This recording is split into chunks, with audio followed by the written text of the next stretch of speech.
Good morning, good afternoon, and good evening to all participants joining us from across the globe. My name is Chinmay Kumar, and I serve as the coordinator of the Asia Pacific Regional Learning Hub by 7 Alliance. It's my privilege to moderate today's critical webinar on Unpacking Grant Adaptation Measures for the Global Fund Grant Cycle 7. First, let me extend a warm welcome to everyone participating today. We have community representatives, civil society leaders, CCM members, and Global Fund partners joining us from multiple regions and time zones.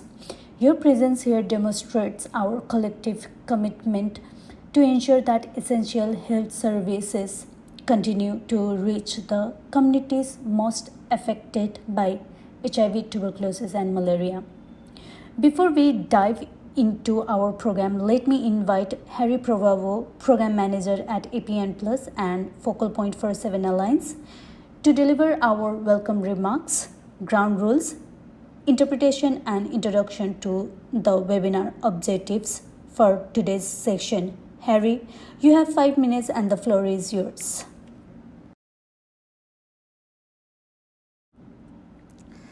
Good afternoon, good evening, and good morning to all colleagues joining us from across the globe. My name is Harry Provavo, Program Manager at the Asia Pacific Network of People Living with HIV or APN Plus, and also the focal point for 7 Alliance. On the behalf of the Asia Pacific Regional Learning Hub and our fellows Regional Learning Hubs partners from Anglophone Africa, Francophone Africa, Eastern Europe and Central Asia, and the Middle East and North Africa and Latin America and Caribbean. We would like to warmly welcome all of you to today's joint webinar on Unpacking Grant Adaptation Measures for Global Fund Cycle 7. We recognize the urgent and complex challenges presented by Global Fund recent guidance on reprioritizations, which has significant implication for our communities. This webinar provides us with a timely opportunity to collectively make sense of changes, share strategies, and strengthening our readiness to respond. As communities, our engagement is crucial in shaping how GC7 grant changes are made. Today's sessions will provide key updates, reflection from the Global Fund and community delegations, and practical example of community advocacy.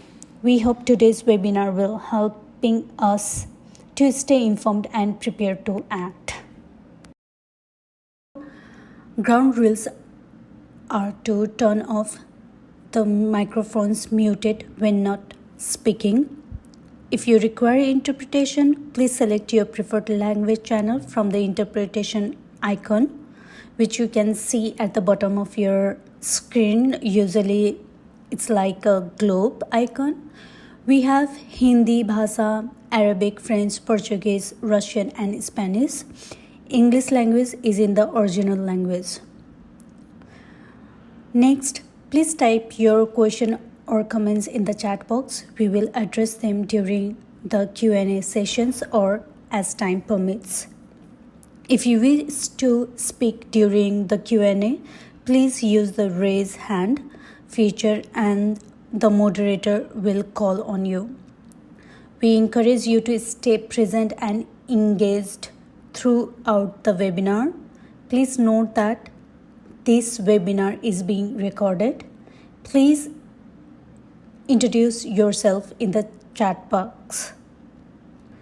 The objective of this webinar is to provide a detailed overview of the Global Fund's orientation on programmatic reprioritizations of GC grants, examine the implication for communities and civil society affected by 3 diseases, particularly concerning their access to life-saving services, highlight community best practices, success stories, and challenges engaging in the GC reprioritization process.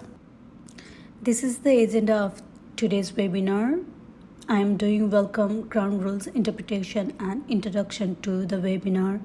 After this, the another session is Unpacking Consideration for Programmatic Reprioritization of Global Fund GC7 by Anna Malson Global Fund.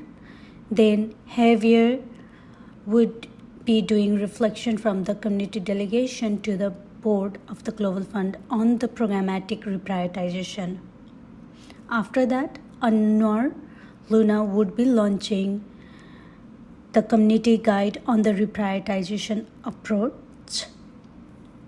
After that, there would be Q&A sessions and 2 case studies from the countries, and then again Q&A session, and the webinar would be closed by the closing remarks from Ikan.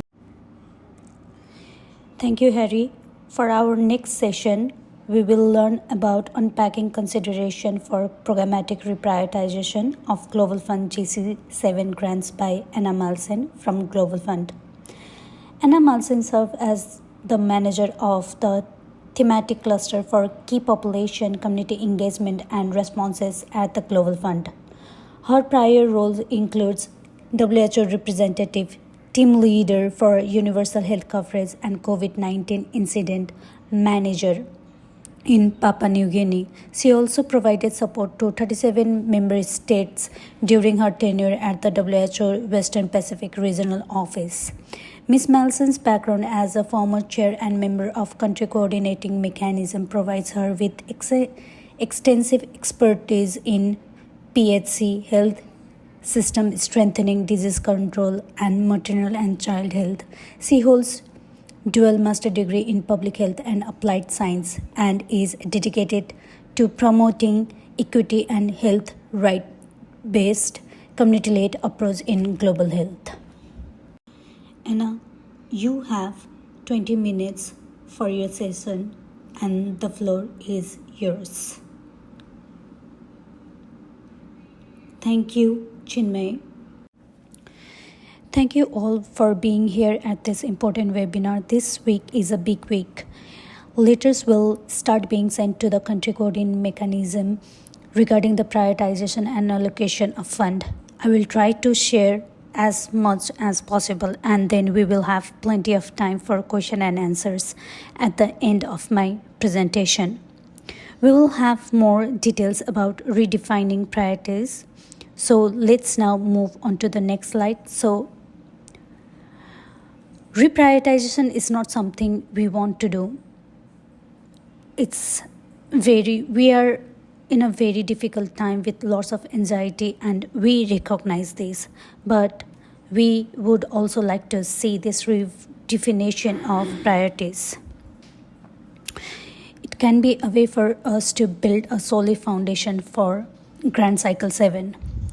This cycle is also an opportunity to build momentum for malaria and to work close program and to help community health system. We want to accelerate this number grand cycle.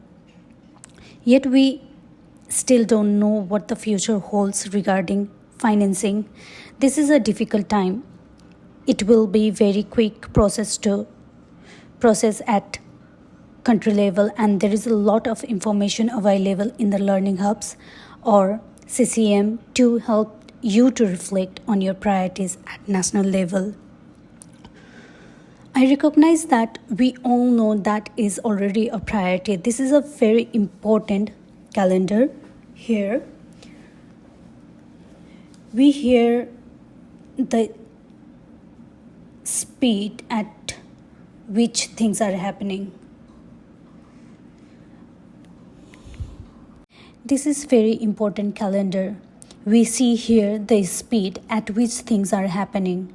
Therefore, the communication will start to be issued tomorrow, and by June 30, it will be a week since everyone received communication, and they will receive different letters for countries.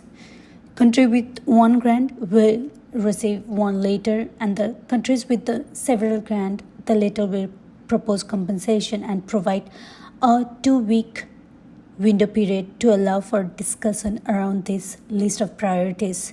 There may be discussions on the reallocation of the funding and some transfer of funding between different agencies. The CCM get involved in this process. If there is an agreement with the Secretariat, the review process begins. The review will be completed by the end of September, and all countries will then have to submit the new activities so that the Secretariat has opportunity to do the final review, so that we can wrap this up by the end of September, so that implementation can move forward at the national level. Here are some suggestions for engaging communities. First, know your grant and funding landscape. So many of you may not have a prioritized budget. So please ask your country coding mechanism for this document, and they should also be available online, or search to see what is in grant to review your activities and see what can be prioritized, and get in touch with your PR. You can share the guidelines we are sharing. We have quite detailed guidance document. We have this 2-week window period here. At this time, come to an agreement on how you are going to deal with your CCM. Here are our life-saving services in the context of programmatic reprioritization, rethinking to preserve and enable services that are life-saving for TB, HIV, and malaria. Priorities will be different for each diseases. We need to ensure continuation of treatment, diagnosis of TB from case to case. For malaria, WHO will also continue to provide guidance, especially regarding access. We must emphasize here that life-saving interventions are interventions that remove barriers. So this review is essential to highlight what needs to be considered. This is not just from the background, this is global epidemiological context. Therefore, all the community must be perceived as priority. Country-specific financial consideration must take into account the transition which is not part of return on financing from the Global Fund remain unaffected, and this therefore does not include here private sector financing or match funding. I hope you have already seen these slides. I will then only present or share in an abbreviated from this HIV, TB, and then malaria.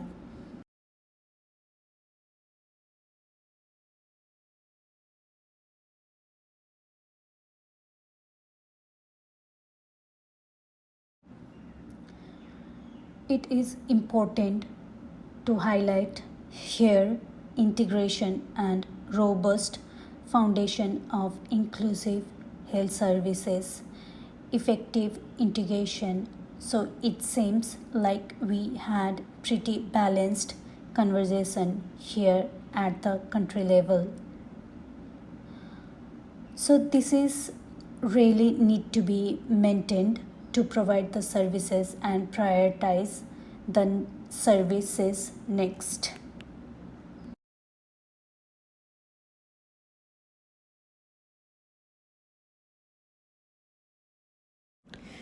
We have the full version of guidelines. Here, this is an abbreviated form of page number 46.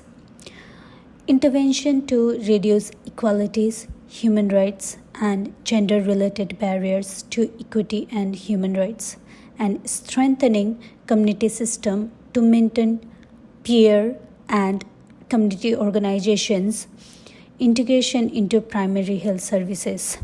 This will also help to provide inclusive services and then to hold community-led mechanism accountable and to monitor any human rights violation, and then link this as much as possible with the quality assurance and that areas of human rights, equity, and gender are not disproportionately reduced.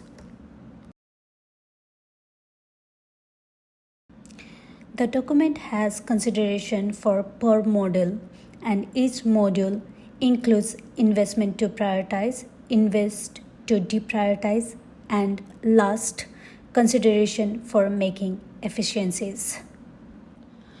The information highlighting here the part of system, how health systems are integrated with the framework in a smooth way that specifically human resources for health.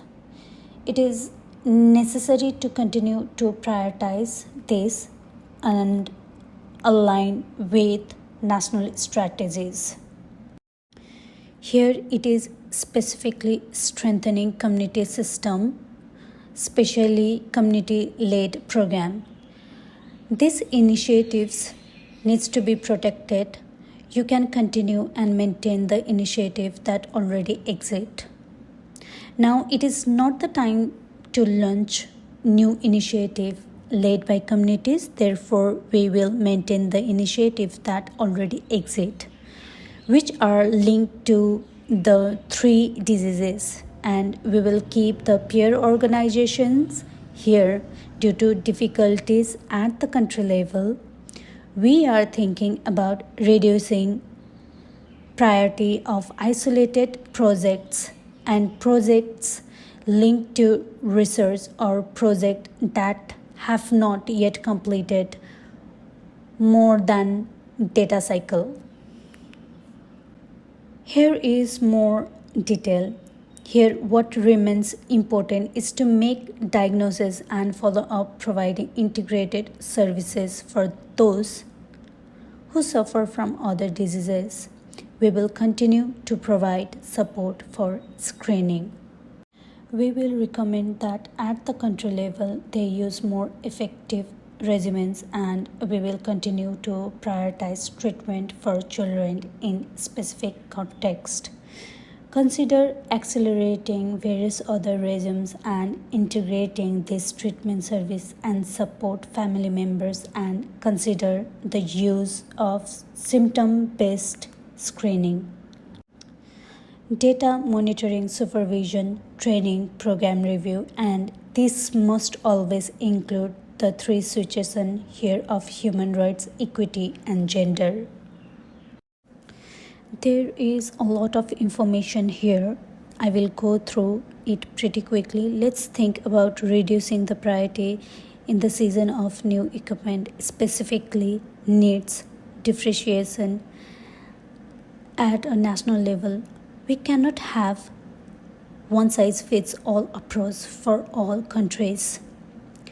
We are talking different approaches for children or clients with different situation, pregnant women. Therefore, new inquiries should be deprioritized. We also advising that we do several online webinars with WHO. Let's reduce the impact here.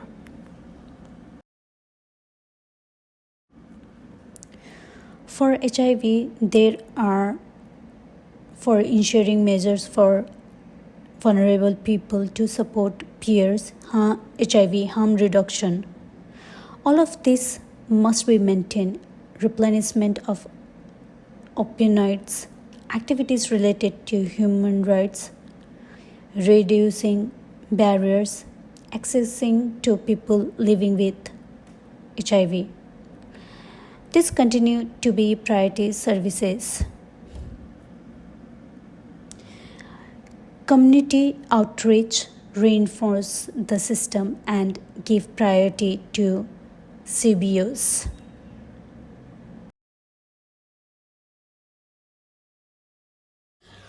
I know this is a lot of information to take in. We must focus here on case management, and they should include eliminating the acquisition of basic product, preventing treatments, and ensuring that supplies are selected and still have quality,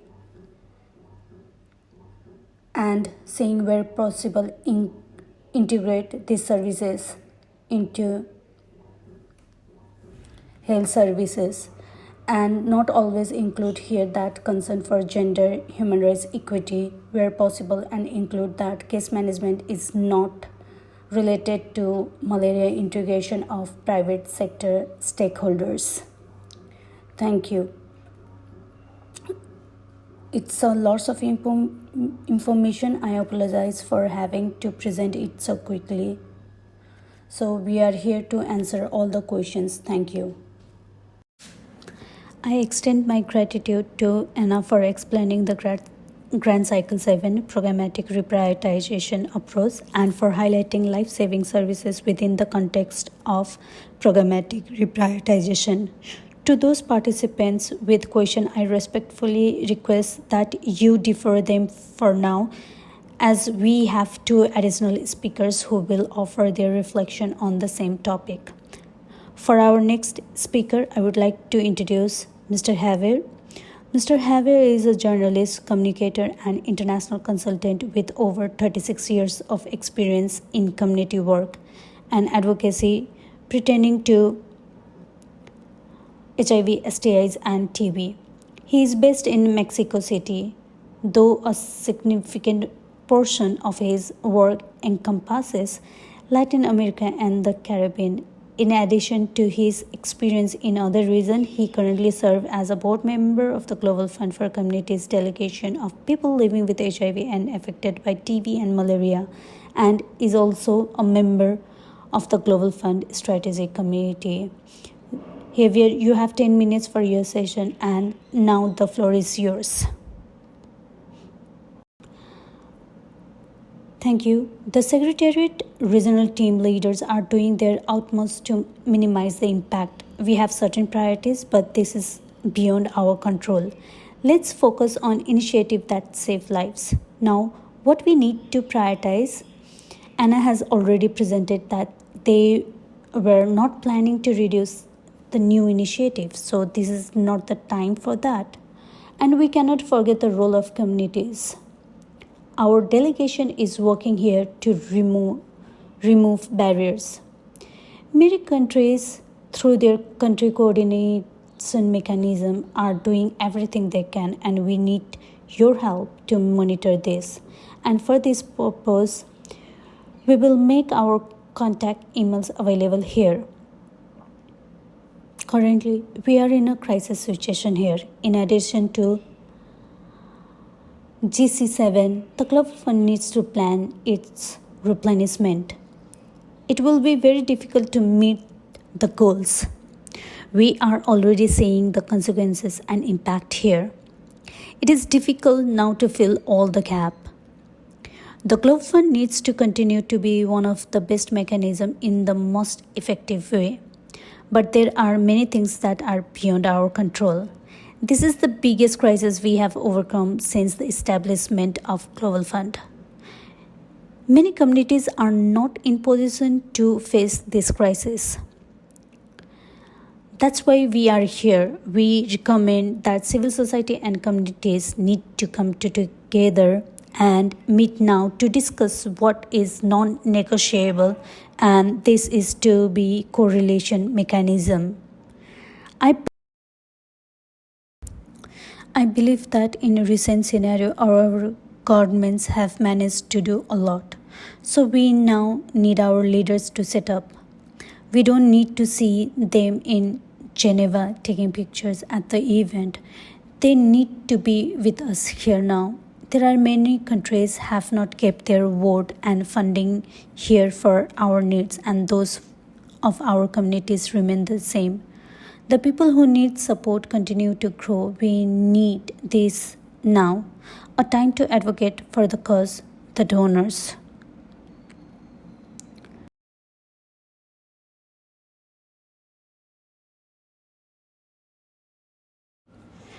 Millions of people have to sleep without mosquito nets. This is not the time to run away.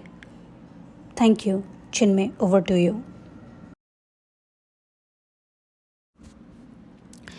Thank you, Javier, for reflecting on the programmatic reprioritization on the behalf of the community delegation to the board members to the board of Global Fund. Next, we have a launch of community guide on the reprioritization approach, and I would like to invite Anwar Luan, technical coordinator of Latin America and Caribbean regional platform for communication support and coordination from 2024 LAC Learning Hub of the Strategic Initiative for Community Participation of the Global Fund from 2016 to 2024. Anwar, over to you. Thank you. This toolkit is a work that we believe came out as we began to think about how we are going to provide support and level of communication that we can make available. We have a lot of information and we started to analyze all the information that was released, and by aggregating all this information to be able to aggregate all of this in a way as we have already heard here this week. The delegation from each country will start to choose their cards. What we want to do is present a very simple guide for participants to start this dialogue.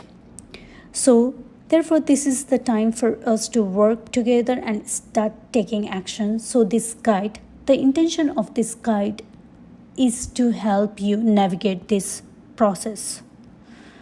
The toolkit includes much of the information that has already been discussed here, but with specific focus. We will put the link here. The toolkit is in English and will soon be translated into Spanish, and other learning hub are identifying the possibility of translating this into different languages. So I don't want to spend any more time talking about this toolkit, but I just wanted to announce that guide is available to you and will be updated later through your learning hub. Thank you very much. Thank you, Anwar, for the launch of community guide on reprioritization approach. You can use the link posted by Anwar in the chat box and have access to the community guide. Now it's time for us to open the floor for questions and comments from the participant. I will request everyone to raise their hand or post question in the chat box.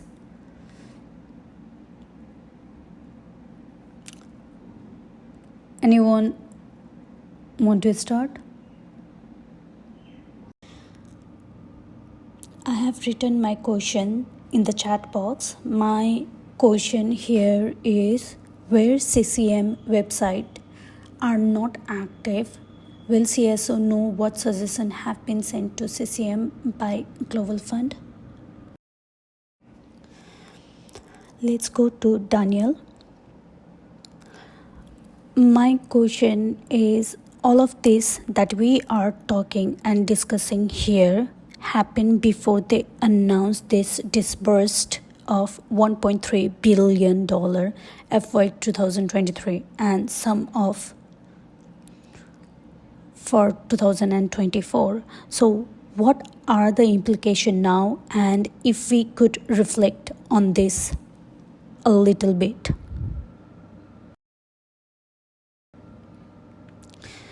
How do you access to your country coordination mechanism? That will depend on whether you have a good relationship with the structure or not. Just trying to find out, but I still don't know. We will publish the revision of the assignment on the website, but still don't know what date was decided for this revision. And as I had already said, yes, it's a good news that US approved 1.3 billion. But then we are planning for our worst case scenario. As Javier said, it is not just United States that is cutting fund. There are several donors who are changing their funding policy. Global Fund is trying to mitigate these challenges. But yes, the positive thing is that we have some setback. But it would be less than what we were imagining. For answering that, the next question is what I would like to share here has to do with better understanding the process, as Anna said, in terms of reducing resources, in terms of they talked about getting in touch with coordination mechanism and talking and working with them about redefining priorities. Thank you. And there is another question that we saw that in previous funding cycle there is a specific department for country and community engagement and for the preparation of the funding proposal.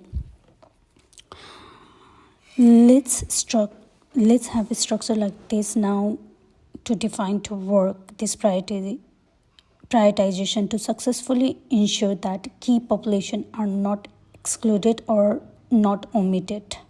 Thanks. Thank you both for your question. What we need to remember here is that there is a review process, not a programming proposal. So this is for grant that have been already approved. This is a review of those that have already been approved. The PR and subrecipient are part of this with their partner talking about challenges here. And at this point, in which there is a great reprogramming because of the gaps created by the funding landscape from US to others. And we have important gaps specifically for malaria. For malaria, for example, where you're not going to be able to cover as much of the population with prevention measures. That's going to require different approaches for case management. Similarly for HIV, where there might be a big reprogramming that needs to happen. This won't be in every country, so it will be context specific. I think what we can do from the Secretariat ensuring this process is that that the CCM is getting the information and that's transparent. Those communications are transparent. We really urge the representatives on the CCM for communities and civil societies, or for you to be discussing and advocating with them. If you're a grant implementer as a SSR or a subrecipient, or even as a civil society PR, to really go through your own budgets. Does that still work? Consult with your communities. Do those priorities still reflect the current circumstances, and work together on that? But otherwise it's a grant revision process, so there's minimal touch points. We are recommending at the end the PRs present back to the CCM where these changes are, and I think that's why it's really important to understand if there are big shifts across modules, across interventions, and most importantly, the implementation arrangements. We're trying to work out if we can get a summary, form for finance, still working out the mechanics of that so it's easier to see. But it is difficult to have a broader, or it's not expected to have a broader civil society engagement as part of that process, as we would do during a normal funding request stage. Does that make sense? Oh, it's probably not ideal. Javier, do you want to add? Yeah, thank you, Anna. I think that's bringing a lot of clarity, but we need to acknowledge that we have always have issues with CCMs and principal recipients for 20 years. And now we are under a lot of stress, and this is not business as usual. We must go to our representative in the CCMs to get all the information that Anna mentioned in time. The afternoon we closed the board meeting, the Communities Delegation sent a letter to communities and networks and hubs, etc., in multiple language, telling them you need to start working before the famous or infamous letter coming to the principal recipient and the CCM. You need to start building back some of these links with CCM and with the principal recipient. The commitment from the Global Fund as a partnership at the Secretariat is to make sure that the letters reach all the members of the CCM. We cannot fix all the problems with the CCMs in each and every country. We acknowledge that, but I think this is the time for maturity among and across our movement to make sure that we get as many people as possible on the same page and we could properly represent it. And quickly going into Daniel's questions around the money, it's clear what Anna says. I mean, we cannot give you any figure, but of course, the good news from the US will be built into the letters, right? So that's a clear message, but it's not enough. If you see the quality and funded demand, the amount of this money, it's billions, 6 billion. So we need to be realistic. And one, you need to understand that each dollar that the US put, you require $2 from the other donors. And as Anna says, we're losing some significant donors already at the same time that the US get in trouble with PEPFAR, etc. So we already lose other donors, and we still need to get $2 for claiming $1 from the US.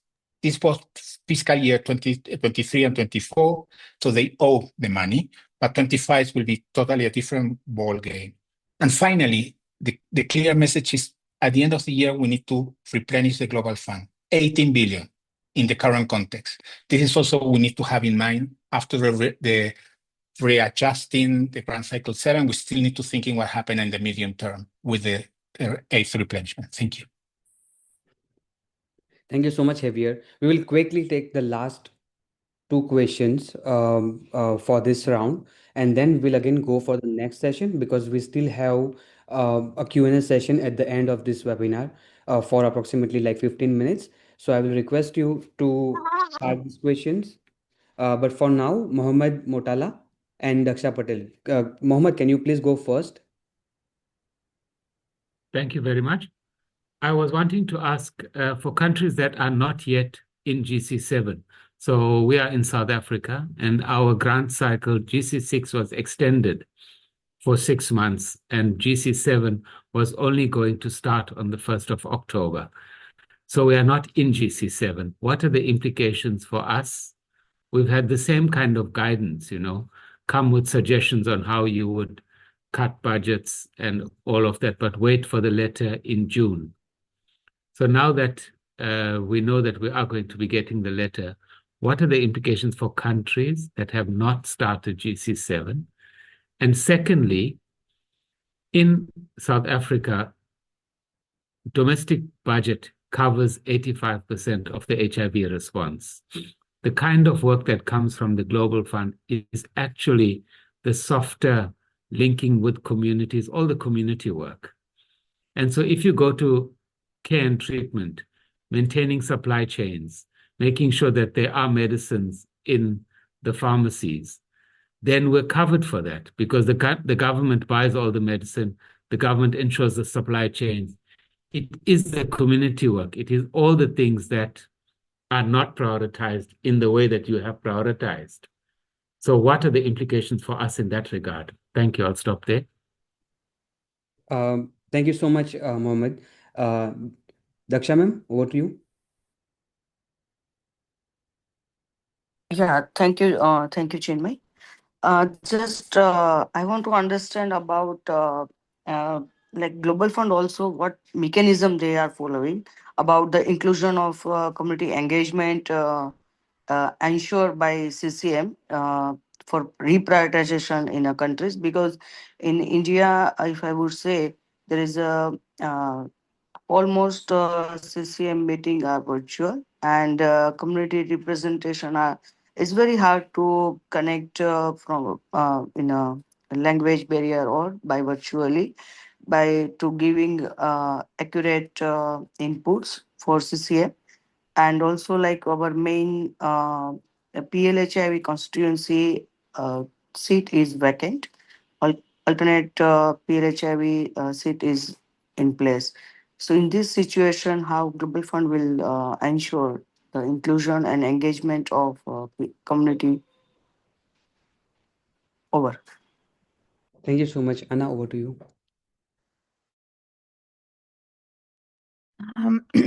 Thank you. So firstly, the calculations for the reductions will be made on projected unexecuted funds in a grant. So for countries that have not yet started GC7, those projected unexecuted funds are the entire amount for the grant, the new grant to be signed.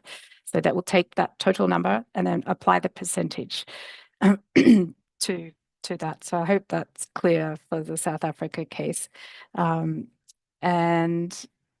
as to the activities, there will come back to that one. I think that was a very specific question.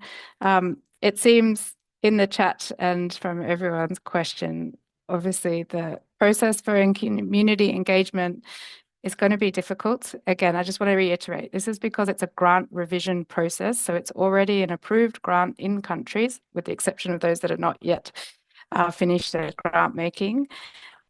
So it should be, as best as it could be when those grants were signed, aligned as much as possible to community priorities. And that's why we had up front the large community dialogue and engagement process, recognizing what Javier said, there's a huge amount still in unfunded quality demand for community work.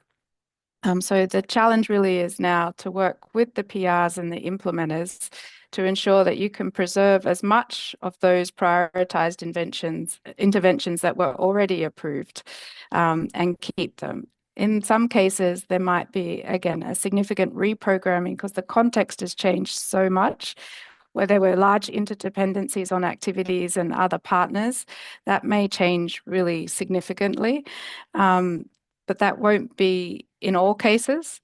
And in those cases, it's really important that the CCM and your technical partners that work with you in country and your own engagement with the national programs or national AIDS councils or other partners and stakeholders are part of those discussions.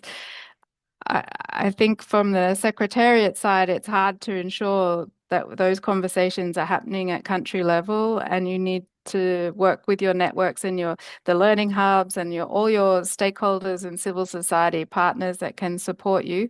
We have some small amount of technical assistance available through the Community Engagement Strategic Initiative or the Human Rights SI that can support being prepared for some of those engagements now. And I know Stop TB and UNAIDS have also planned some technical support and virtual support for this process. But it's not an overall national dialogue around this. It's on the interventions and the activities that are already funded, what makes sense to reduce. We know those challenging conversations often target community activities first, as they're seen or can be perceived as not as essential as buying commodities. And that's the message we need to make really loud and clear, that access. There's no point spending money on commodities if no one can access them and they're sitting in a warehouse and the key populations that need them and are not able to get to those services. So it's hard, but we will have some checkpoints. So again, the CCM chair and the vice chair, and if either of those two positions are not a civil society representative, and the civil society representative to the CCM need to sign off and endorse the revised allocation or grant budgets, and to endorse the principal recipients revision to the global funds. So there's two key points there. We will issue a survey at the end of that process to monitor the community engagement. If there are real concerns in the country, please flag that to either in country to the CCM Secretariat, to the country team. Alternatively, you can flag up to us in CRG. And we will also be monitoring that as part of those revisions come through. We will be watching internally to see if these shifts have occurred or not. And we will red flag them if they need to be to go for a technical review panel review. We will also the country teams will communicate that if there are concerns around the process of CCM engagement, that we may request as an exception for an LFA verification and review of that process if it's flagged to us. They're some of the tools that we have, but noting in some places this is really hard. And as you mentioned in India, if you've got a vacancy on the constituency on the CCM, that makes it even more challenging. But flag to country teams if you're concerned, or if you need someone to help. There's a huge amount of partners here on this call that can help raise those challenges. I hope that has helped answer. I know there's so many questions there in the chat for that. Javier, do you want to add anything? No, I think very, very briefly, Jean, Anna. I think we, at this stage, we only have 2 weeks. We cannot turn to the Global Fund Secretariat and say, please come and solve all our problems of governance, because CCM issues, whatever is civil society, communities, or government, are all together, are governance issue. We need to create urgent channel of communication in those challenging countries, but we cannot turn back to the Global Fund Secretariat, to the board, or whatever, to say, please solve 20 years old issues on in-country governance. Finally, you can also count on the OIG, but we don't want to pile allegations on the OIG because no one's invited me to the consultation. But that is about corruption, for example. And as Anna said, we have the TRP, we have CRG, we have the civil society and communities delegations in the board. The secretariat will be reporting back to the board and the strategic committee. We have all the systems in place, but there are things that need to be solved at the country level, acknowledging that they are not easy. Thank you. Thank you so much, Anna and Javier, for responding to questions. I will request everyone to quickly turn on their camera so that we can quickly take photographs, and then we go into the case studies coming from 2 countries. Requesting everyone to please turn on your camera. We can quickly take the photographs, and Ika will be helping us for the photographs. Thank you. So since we have like quite a number of people, I will take several shots. So 1, 2, 3. One more. Okay, 9 more actually. 1, 2, 3, 3. Okay.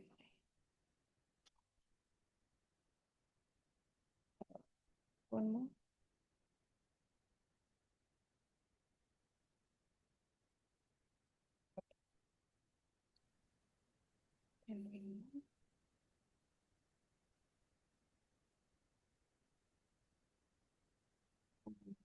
Last one. All right. Thank you.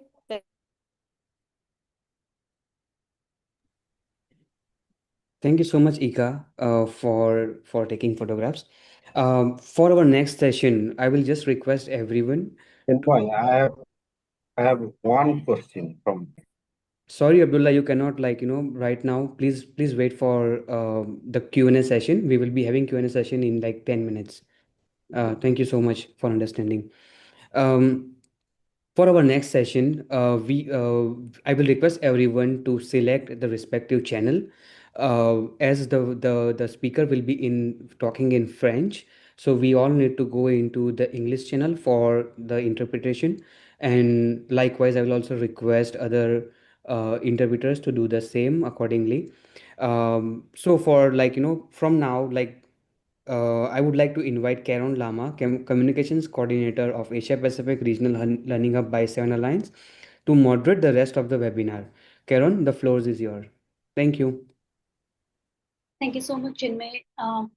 As Chinmay mentioned, now our next session is case study from the communities. For this, I would like to invite Boy from Senegal. Boy is a program officer for the NGO AWA SR ANCS FM Sex Workers module. member of the Board of Directors of the Civil Society PR, ANCS, and country focal point for the HRF. Boya, you have 5 minutes and the floor is yours. Thank you. Merci beaucoup. Merci à tous. Donc, je vais juste présenter un cas au niveau du Sénégal. The case of So I'm going to Senegal. give you a brief I overview am of Boy, Senegal. and My name I is am Boy, and responsible I of am program in in charge, an and I'm program NGO officer and for NGO sub Hour. That's the recipient workers in module. I am and also also focal the focal point of the for the Francophone HRF. hub. I will share what I'd we've like done in Senegal to during convey to you what this we did on the process. regional level. Since we I have only 5 minutes, I will go straight to the point in my presentation. Slide.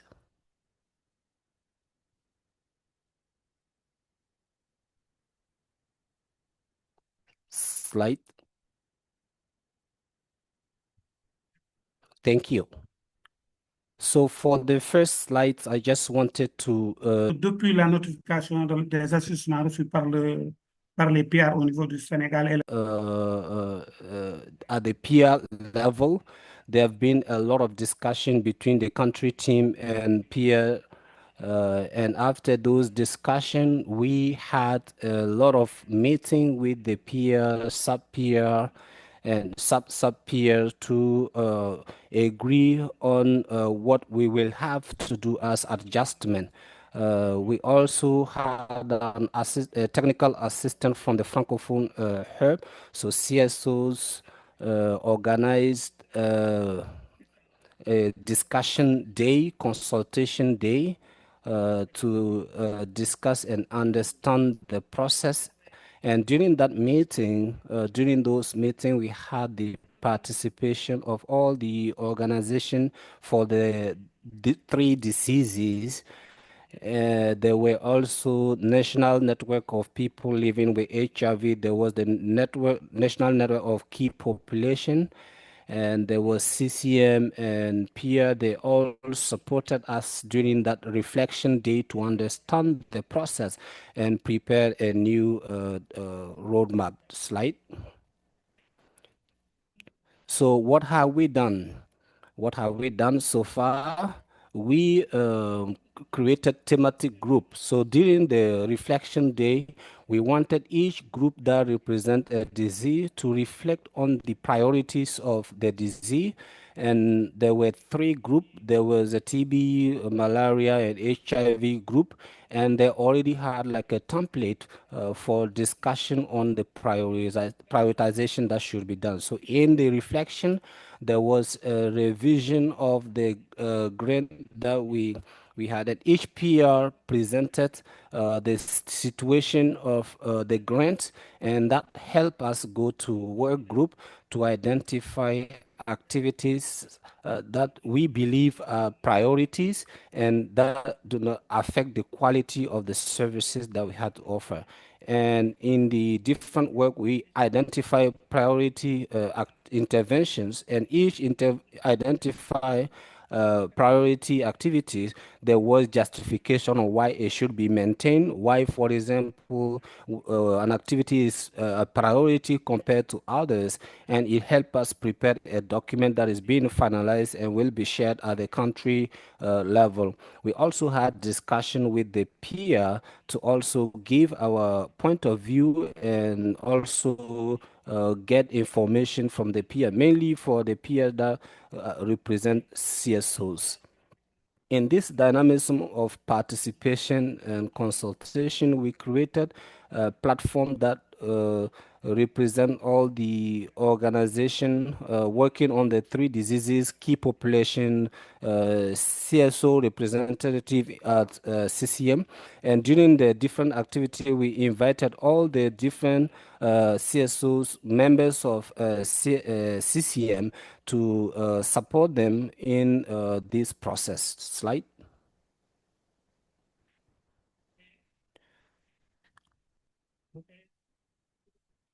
Can you go back to the other slide?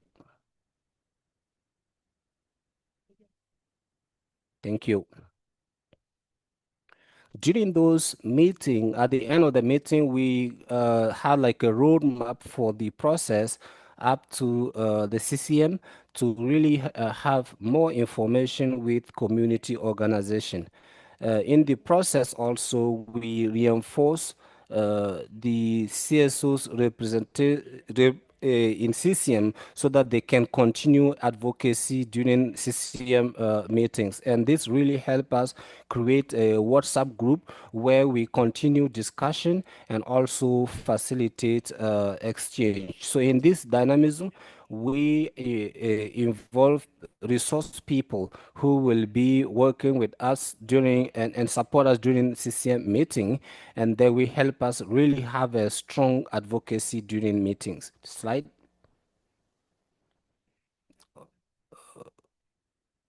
So can you go back to the other slide?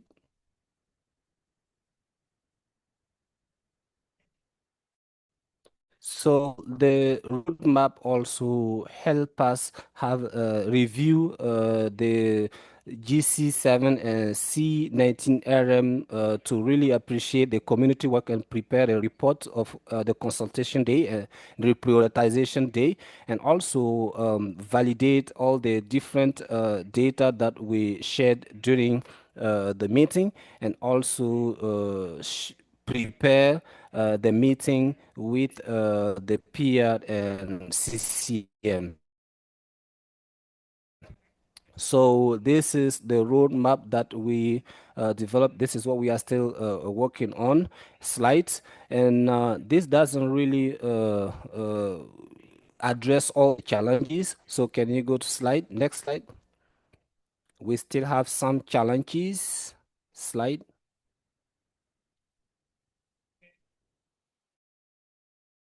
So the last activity is to prepare CSOs or representative, mainly those that represent organization at the meeting. So during the process, we actually highlighted some challenges. Can you go back to slide? So we identified some challenges, 3 that I would like to share during the process. The first is the negative impact that this reprioritization will have on services. So during the meeting, we discussed on the possible implication of L'autre impact, c'est surtout par rapport au cadre de performance. Est-ce que les activités qui vont être reportées ou enlevées ou supprimées auront un impact sur le cadre de performance? Impact the performance of all the activities we are already leading. And the other worry we had was about the key population organization, which are working the activities of those organizations that are community organization, that are organization of key population working on prevention at the country level. So this is really what I wanted to share, and thank you for your attention. Thank you so much, Boye, for the comprehensive, for highlighting the importance of strengthening CSO representative at the CCM to continue advocacy. And apology of everyone, we are a bit lacking behind the time. I will request you to bear with us for 10 minutes more. Now, without further ado, I would like to invite our next community speaker, Gangzo. Gangzo is a dedicated Mongolian TV advocate with 6 years of experience in the field, holding degree in law and finance. He has worked across various sectors, including banking, media, and public health. Since 2018, he has coordinated the Stream CAB Mongolia and serves as the community engagement and advocacy coordinator for the Mongolian Anti-TV Coalition. Sorry. Gangzo is currently a partial CAB members, the global TV CAB members, and the member of CCM Mongolia. Gangzo, you also have 5 minutes, and the time is yours. Thank you. Okay, thank you. Good morning good afternoon, good evening, everybody. So, thank you for the introduction. And I worked as a CCM member and executive committee member on the CCM. And recently, we launched the activist coalition of TB Mongolia with the guidance of Genjo, could you please speak louder? Thank you.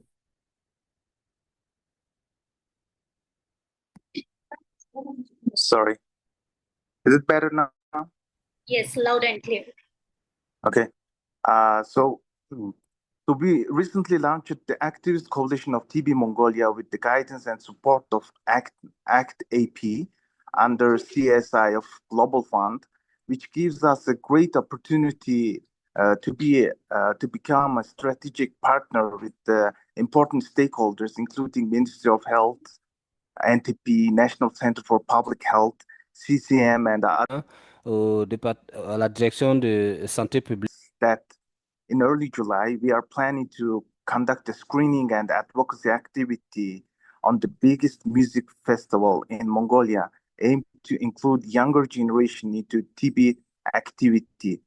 Now, straight to today's topic.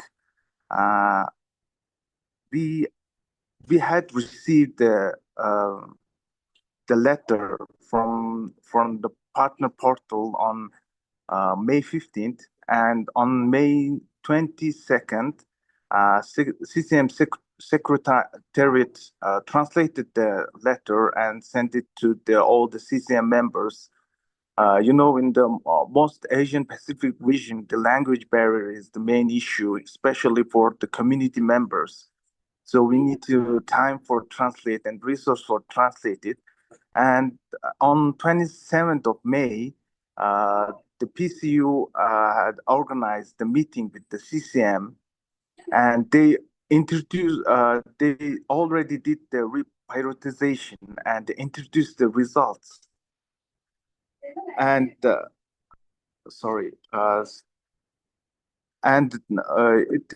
was not the community discussion was not included on that result, so we demanded the full transparency on the process, and on that result, they already classified 12% of the budget to non-essential, and 80% of it was a TB allocation, and $200,000 was decreased from the TBCSOs.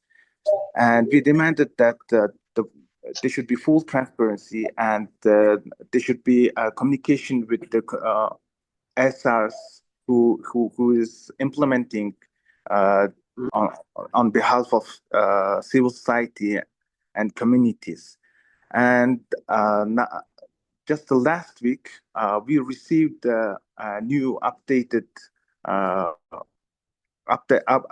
documents, and on that document, the budget decreased to 10% and 50% of that from the TB allocation, and CSO budget cut is only 18,000.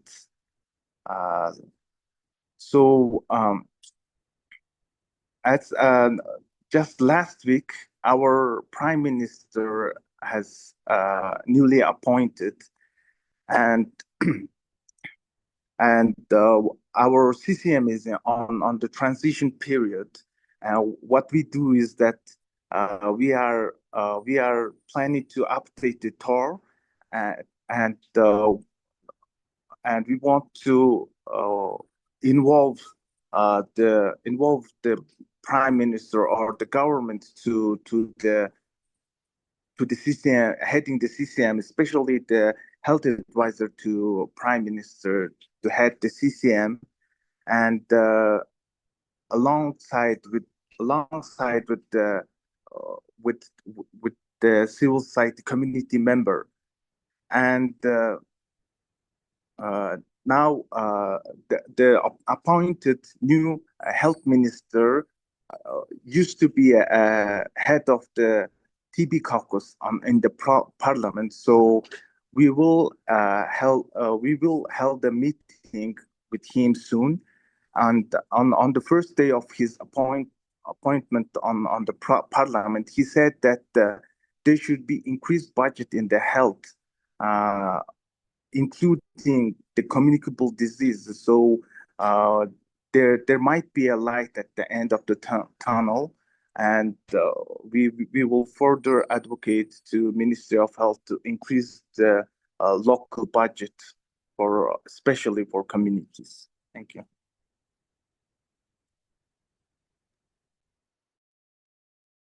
Thank you so much, Gendro, for highlighting the programmatic reprioritization of the Global Fund GC7 grants in Mongolia. Now we will open the floor for the question answer. And to respond to the raised question, we have resource people from Global Fund. We have Annabelle. Now, please feel free to raise your hand or type your question in the chat box. Kindly keep your question short and to the point.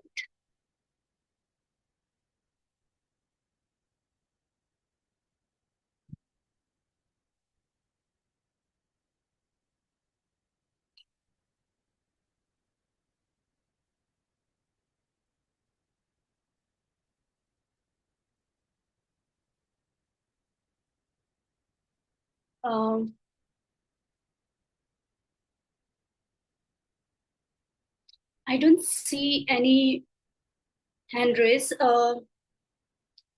So can we go to the next session? Okay, let's go to the next session. Now we have come to an end of this webinar. Therefore, for the closing remarks, I would like to invite Ika Nobianti, Regional Coordinator at Euclid and Developing NGO Community Members. Ika, over to you. Thank you so much, Karan. Once again, thank you everyone for joining. As Karan mentioned, my name is Ika Novianti. I'm the Regional Coordinator of Youth Lead, also part of the 7 Alliance. As we come to the close of this implement, today has shown us that even in the moment of uncertainty and constraint, our collective commitment to protecting the rights, health, and dignity of our community remains strong. We've heard today that reprioritization is not just a technical adjustment. It is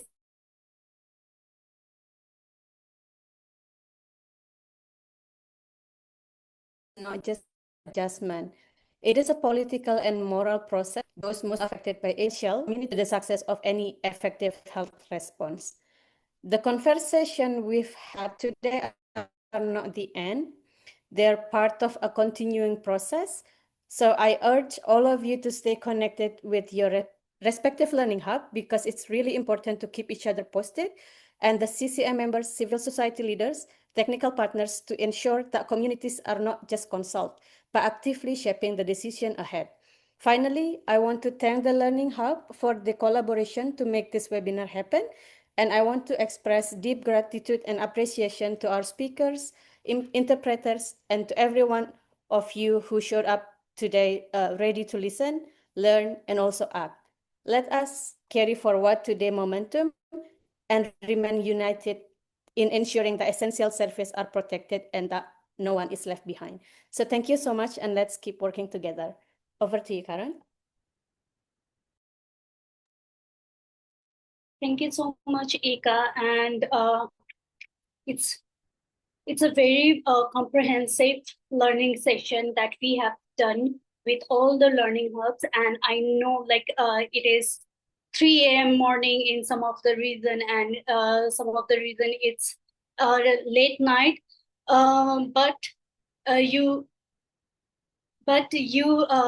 take your time and participate in this important webinar. Thank you so much, everyone, and keep connect with Learning Hub that you represent. Thank you so much. Thank you. Thank you, everyone. Bye. Thank you. Merci.